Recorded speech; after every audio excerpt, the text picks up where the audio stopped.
Ennyumba ya Sitaani ekutte omuliro, bigambo by'abaana ba social media. Awuliriza wano. Bekulu taina. Taina nawe makulu nawe. Taina makulu bebekulu. Bebekulu kakugana nagagabiri. Agoge wasoko kunembe kwa mimi. Inakataka kakuwesu weyamaze by'abaana abato. Mutakinga chacha mukama. Ayima. Gwe kintu. Akwate ekirimi kyo n'ogenda ng'owunya myalo mu matako. N'omutere ne pandize nga amaze okuva mu mwezi.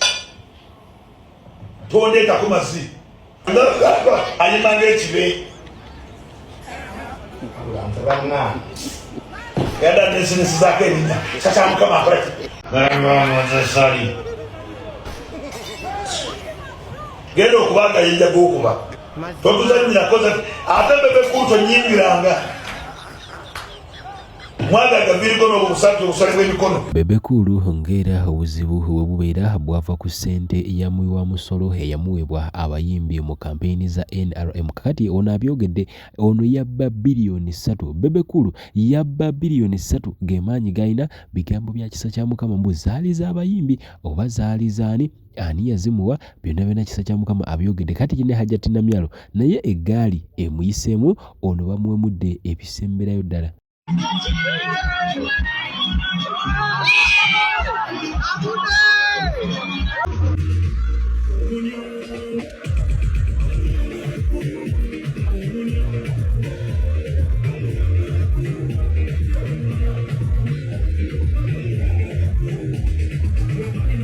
Mwaga gaviri kono busatu busale bw'emikono tonyingiranga. Aliyeto akisula neyogerezaako mabwagwa mbwagwa mbwagwa. Kaino obuviri bunamu asiba obuviri n'abantu ba bodaboda basiba. Muye rastarasta ki. Nze tonyingiranga era sijja kumuvuma kati. Naye ge naafuna obujulizi byadda njogerako. Yadda njogerako lwakitula nga baana bange bwe bali nga bakala nomutambula. Nze waffe Gomba wenva abaana be baffe bakimanyi ekisa kya Mukama asobola okukola kino na kino. Kati Bebekulu yagenze naye abadde wa pulezidenti yali akuba bannabayimbi yakubasereza abayimbi Ebola. Pulezidenti wetwale Kolo bamwasera saswa abayimbi tena kuyawa n'ateekawo olutalo wakati wa Kenzo nga bwababba bwababwe baswala mwana sitopero bilioni 3. bilioni 3 Ndagala Kenzo ayimbe. Nze nagamba Kenzo nja kuyimba. Bebekulu yajagala Kenzo. Otaba Kenzo ne Bebekulu. Nagamba Kenzo nja kuyimba. Otaba tebijja kubeerawo. Bebekulu alosa temusabi n'olujja alugulira yeye kanafa alutugulira. Tayagala muntu n'okwaka akasajja kalina ettima. Talina kwayagala n'omwana abeerewo alabike. Olinaku na mukazi we soma yatunza obutenteegi obukeekikeeki oba ozina Namyalo mwezinire olwalina kasolo ka Namyalo mwezine tebinkwatako mwamanyire okugenda nga munyawunya amatako ga buli muntu mwogereko ako kakintu kasiposalinga TikTok. Nze nsobola okubevumira mwenna temumanyira mulinga amazzi kintu gwenda ogunye Namyalo mutako Namyalo akunye mutako Namyalo agenda unye mutako lya Sseku. Femme President Museveni fetu abaddeyo Musa kya Mukama ndi amugamba kuba dada yagala musika masuka muze yangobe oli mazi mulegere munyembala kasozi balinga ebyo ebikadde komanyoko mulinga amazi g'embizi munkonde mutako nga mutoyi mazimwe kati kambagambe bino Namyalo ndimanyiga netonde mpunya mutako n'oyo simanya tulida nawe mpunya mutako. Tetujja kubeetonderanga mutumanyiira. Gwe kintu akwata ekirimi kyo n'ogenda ng'owunya Namyalo mu matako. N'omutere ne pandize nga amaze okuva mu mwezi. Tondeeta ku mazzi. General Moses Ali alaze amaanyi ng'aggulawo kampeyini ze, nenjagala olabe era weetegereze bulungi nnyo.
tubadde tukyakaba Uganda Air ewayiseewo kabanga ne Uganda Road n'ebikola.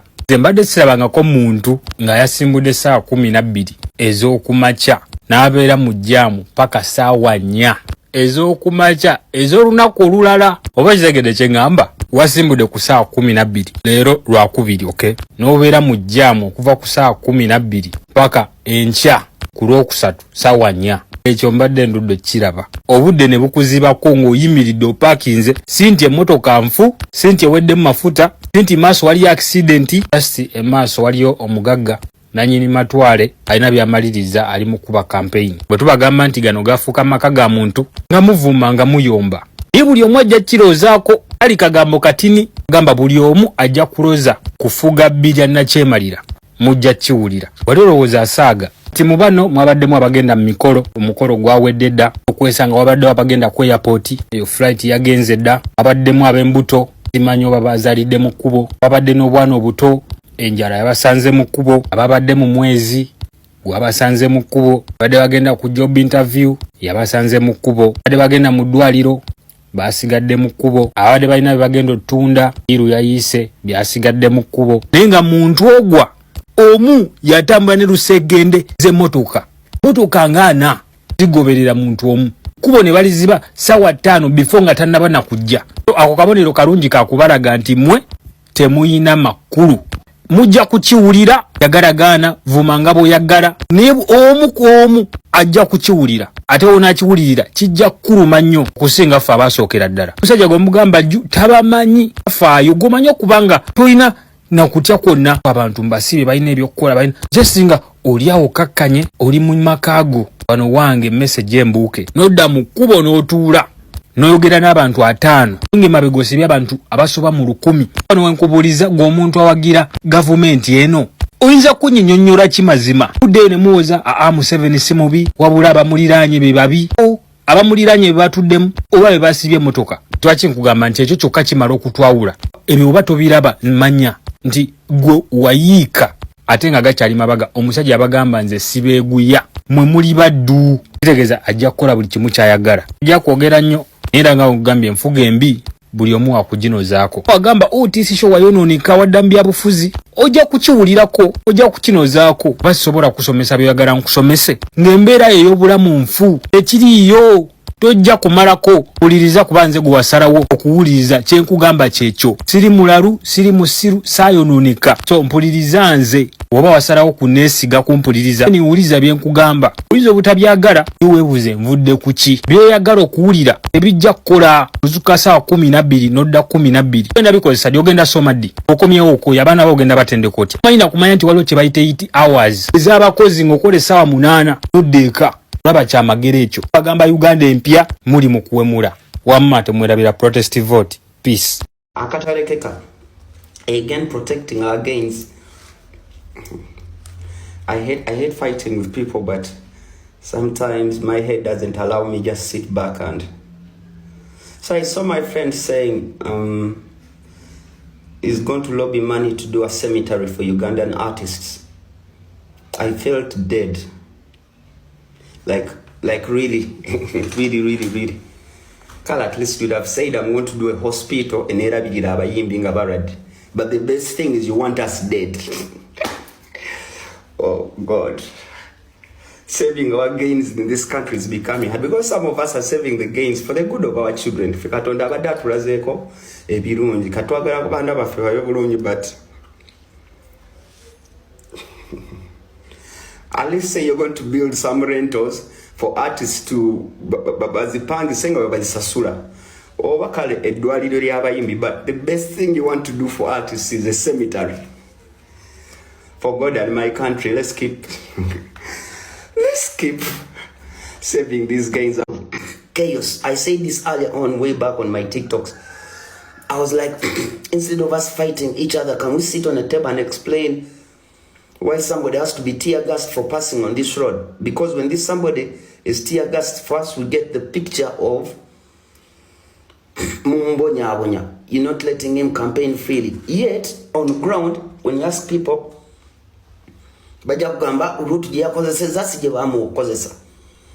come out and let's explain these things. Yeah.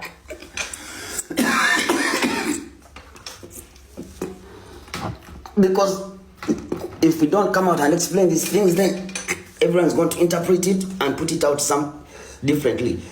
Then probably be fine.